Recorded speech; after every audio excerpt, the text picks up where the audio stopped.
I can't believe what I'm reading. Biden finally denounces communism as a universally failed system and says socialism isn't a very useful substitute, while denouncing the Cuban regime during press conference with Angela Merkel. Interesting given what we've seen lately about BLM Utah. I'm sure you caught that story last week where, oh, the American flag is racist. Oh, it's racist. So terrible. And then recently as well, this was just yesterday where this happened. Actually, it might have been today. I'm shooting this on the 15th of July, where BLM, and let me qualify this first. I'm going to say I didn't read the story today. I'm not going to get fully immersed with them because fuck them. I don't care about them. Never cared about anything they're talking about. Obviously, it's great to familiarize yourself with the communist entities that exist here in the US, the real threats to democracy. But they came out in support of the Cuban regime. Now, I'll just say this, and to qualify that, I didn't read the story. I didn't, as I said, immerse myself in the facts, so I don't know if they're fully on board or if they're just saying, oh, there's some things about it. I'm sure they're trying to put a positive spin on it and trying to paint communism in a positive light, but probably didn't go full bore with it and say, that's what we need here. It probably was framed in such a way, and again, I'm just speculating about inequality, workers, people of color, yada, yada, yada, the usual talking points. But it is interesting because this is in direct conflict with the animals that they supported all summer long last year. Oh yeah, they're mostly peaceful protests. This is in conflict with a chunk of their more radical voting base.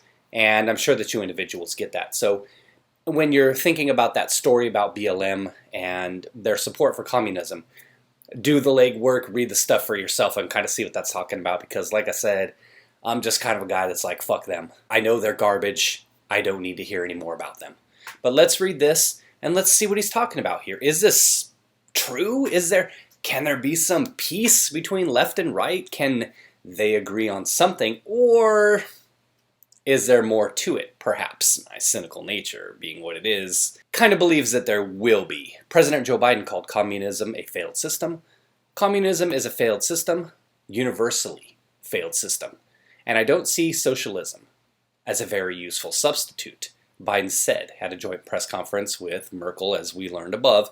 Biden came under fire for conservatives, or by conservatives, and some Florida Democrats for not doing enough to help the protesters in Cuba. Who are these Florida Democrats? I didn't look into that either. You may want to look into that, but Florida Democrats coming out against communism, that it's ironic, so to speak. Okay. Florida's Governor DeSantis, a possible 2024 candidate, asked Biden for federal assistance to provide internet access to the people of Cuba. We obviously have to stand with the people of Cuba against the communist dictatorship, DeSantis said. Florida Democrats want Biden to come to Miami to give a pro-democracy and human rights speech. Pro-democracy. That should be an interesting one, where you're going to tell me that with a straight face that Democrats are going to speak out against authoritarianism, against censorship. Yeah, that should be an interesting one. But you know what? Even if they do, their people would believe it anyway. Biden said there were a number of things his administration could do to help the Cuban people, but he expressed concern the communist-led government would take control of any aid sent there, such as remittances or COVID vaccines, and I think that is a great point. What happens to all of the aid that's been sent to North Korea in the past? Right? I think we know the answer to that. But I'm willing to give some leeway. However, I will say, though, that the mayor of Miami, with his bombs over Havana approach, probably not what we want to get involved in at this time. We don't need to flex that big dick energy by dropping bombs on Cuba. Countless civilians would be killed in that. You got to take a little bit of a step back, and I get it that given his familial history, that's Suarez we're talking about, that he would want to come on strong like that, but we've got to back up a little bit from that. He also acknowledged his administration is doing something about the lack of internet access in Cuba. Florida's Governor Ron DeSantis wrote Biden on Wednesday asking him to do something about the problem. We're considering whether we had the technological ability to reinstate that access. It would be interesting if they did, right? Cuba is suffering its worst crisis in years from a combination of the coronavirus pandemic that has paralyzed the economy, including the vital tourism industry, inefficiencies in the state-run government, and tightening of U.S. sanctions on the island. The country has been governed by the Communist Party for some 6 decades. You know, side note real quick, I see Cuba and the people, the culture, obviously not the communism, but the people themselves, the scenery, being an island nation, it looks like a great place to go visit. However, hopefully not going to directly drop money in the hands of a communist dictatorship. China, same thing. It looks like a great place to visit. Tons of history, a lot of things going on, food culture, things like that, a lot of different sights to see. And there was a point in time in my past where I wanted to go there, but not happening. In his letter to Biden, DeSantis noted, the Cuban people have lost their ability to communicate with one another, and many Floridians born in Cuba have no information on the safety of their loved ones, and that's definitely problematic. Equally as important, the world has lost the ability to see what's happening on the ground as the Cuban people rise in support of freedom, and I guess we would say the same thing in Hong Kong and in China as well. The ability of communism to dominate what kind of information gets out. Interesting parallels can be drawn, and obviously we're not going to say it's communism here, but it's interesting to think, DeSantis saying here, the ability to control information and who gets to speak in the public square. Food for thought, but I'm sure all of you know what I'm getting at. He also denounced the communist government of Cuba at a Thursday press conference in Miami. We obviously have to stand with the people of Cuba against the communist dictatorship, DeSantis said. At his press conference, the Florida governor reiterated his call to allow for internet access. The one thing that the communist regimes fear most is the truth. Facts. And if we're able to help Cubans communicate with one another, also communicate to the outside world that the truth is going to matter. That truth, I think, will be decisive, DeSantis said. And so, Mr. President, now is the time to stand up and be counted. DeSantis said every option should be explored, including using offshore and satellite technology to supply internet service, even using hot air balloons to provide connectivity. I'm not familiar with how that works. As I was just skimming this earlier, I didn't skim this part directly, but I was wondering what the options would be. And when you have these options, it's satellite technology. Hot air balloons, if that stuff really works, would their government not have the ability to block those in some way? Not saying you don't try, but that's just something I'm thinking about. White House Press Secretary Circle Back acknowledged on Thursday that the lack of internet is a huge issue in Cuba and one that is very challenging for the people of Cuba so they can gain access to accurate information, they can correspond with family members and others. We are certainly looking at that to see what can be done to address, but in terms of that specific proposal, I don't have an assessment of that, she added. So I guess she's going to have to circle back. Additionally, P. Sucky finally condemned communism as a failed ideology. Communism is a failed ideology, and we certainly believe that it has failed the people of Cuba, she said at her press briefing. They deserve freedom. P. Sucky originally refused to condemn the communist regime amid the state crackdown on demonstrations and instead blamed government mismanagement. P. Sucky also defended critics who say Biden hasn't done enough on the issue, saying he's certainly advocating for and speaking out as we put out a statement, multiple statements. He has made clear that he stands with the Cuban people and their call for freedom from both the pandemic and from decades of repression and economic suffering to which they've been subjected by Cuba's authoritarian regime. She added, Florida Democrats want Biden to come to Miami to give a pro-democracy and human rights speech that would address the situation in Cuba, but also tie in Haiti. Haiti. I wonder, Haiti, why would they try to tie in Haiti? I wonder if they'll tell us that here. And there's a huge population of Haitians in South Florida as well. I lived down there for a couple years. For those of you individuals who didn't know, maybe just hear about the Cuban side of it. Huge Haitian population down there as well. A part of the Florida Democrats' concerns is that Biden is missing an opportunity to court the crucial Hispanic vote. And there you go. They say the obvious out loud, and I don't doubt that the Republicans do the same thing. A part of their concerns is to court the vote. People, and I've talked about this in my videos in the past, people are so quick to forget what has been done to them by their abuser. As I said, how many times do you keep going back to your abuser asking for another smack in the mouth? To think that just during the run-up to the election, that Trump won Florida, they talk about it here in the next paragraph, but to think about how bad and what kind of individuals they have within their ranks, to now just be like, oh yeah, like they said a week or two ago, oh, Republicans wanted to fund the police, not us. Are people really dumb enough to forget like that?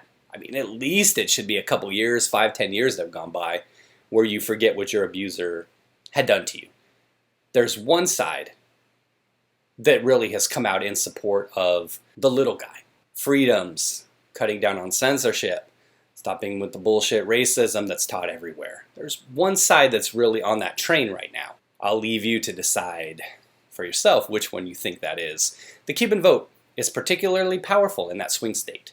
Donald Trump won Florida's Cuban vote 56 to Biden's 41% in last year's election, which helped the former president carry the state. I really believe this is one of those moments. I put it up there with the moment of Mr. Gorbachev, tear down this wall. Because I do believe we can give the hope to the people of Cuba. Democratic State Senator Annette Tadeo told the Miami Herald, it's really about the people in Cuba who need to hear it. The words of the President of the U.S., be it Republican or Democrat, should matter. Some Democrats are worried Biden is taking the lead of liberals and being too cautious in his early statements, while progressives like Senator Bernie Sanders expressed support for the protests. They said nothing about the totalitarian government. All people have the right to protest and live in a democratic society. I call on the Cuban government to respect opposition rights and refrain from violence. It's also long past time to end the unilateral U.S. embargo on Cuba, which has only hurt, not helped, the Cuban people, Sanders wrote on Twitter. So that's what they say, really non-committal. Last paragraph here, this is just on the protests. We'll cover this and then check out some comments real quick. I think I've given my thoughts and made it clear where I stand on this. I obviously support freedom for individuals from democracy and fuck BLM. In the protests, many Cubans expressed anger over long lines and shortages of food and medicines, as well as repeated electricity outages.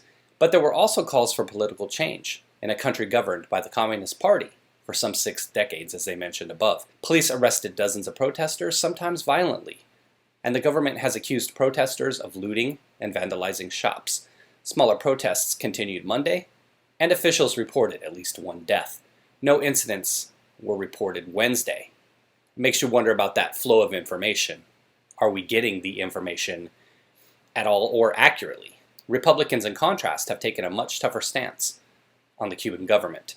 Miami-Dade Democratic Party Chairman Steve Simeonidis issued a warning on DeSantis, who was seeking a second term in the gubernatorial campaign in next year's election. The fact that Ron DeSantis is pretending to lead on this issue, while completely making it partisan, shows that this is a political game he's playing ahead of his re-election campaign.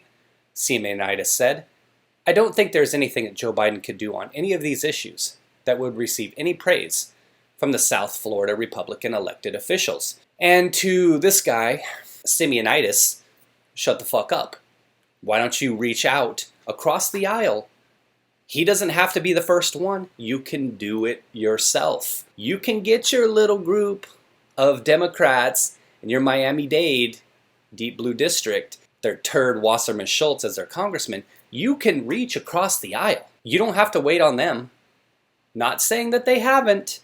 I haven't read that information, but what a powerful gesture that this would be, to come together for something that shouldn't be a Republican or Democrat issue because it's an issue in another country. I would say the same of Republicans. They should be reaching across the aisle as well. Come together. Same thing needs to happen about China, North Korea, Russia, all these places. These are issues that the implications or the ramifications, sure, have some trickle down here, especially given the large population of Cuban individuals in South Florida and the US, but how could you not reach across the aisle on some issues involving foreign policy? Why are you always trying to just win? Why does the other guy have to be the bad guy? Team the fuck up, you bitches. There's a statement from DeSantis. I'm not going to read that. You can pause it here if you want. I will zoom it in when I'm editing, so you can kind of pause it and skim through that if you want. My cynical nature being what it is, what I say is, why don't we trade? And the same would be great of the Hong Kong situation when it happened. We can't go back to that, obviously, but North Korea as well, China.